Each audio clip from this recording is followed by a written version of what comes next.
அனைவருக்கும் வணக்கம். நம்மள்ட்ட அடிக்கடி கேட்குற கேள்வி, ஜாதகம் பார்க்குற போது, கல்யாண பொருத்தம் பார்க்குற போது செவ்வாய் தோஷத்துக்கு விதிவிலக்கு இருக்கா அப்படின்னு சொல்லி கேட்குறாங்க. அதுலனா நீங்களும் நிறைய ஜோதிடர்கள்ட்ட கேட்டிருப்பீங்க. செவ்வாய் சில ராசிகளில் இருந்தால், அது எந்த இடத்துல இருந்தால் கூட, லக்னத்துலேருந்து 2ஆம் இடத்துலையோ 4லையோ 7லையோ 8லையோ 12ல் இருந்தால் அதனுடைய வீரியம் குறைஞ்சு போயிடும். தோஷத்துடைய தன்மை குறைஞ்சு போகும்.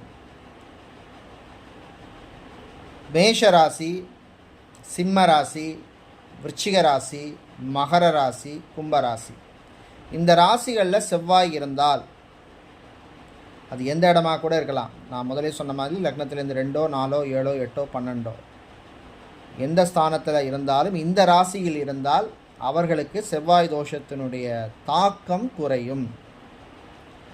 அதை தோஷ நிவர்த்தியாக எடுக்கலைன்னா கூட அந்த தோஷத்துடைய வீரியம் குறையும். இந்த மாதிரி நிறைய எக்ஸம்ஷன் இருக்குது செவ்வாய் தோஷத்துக்கு. அதில் இது ஒரு முக்கியமான ஒரு தோஷ நிவர்த்தி அல்ல தோஷத்துடைய வீரியம் குறையிற ஒரு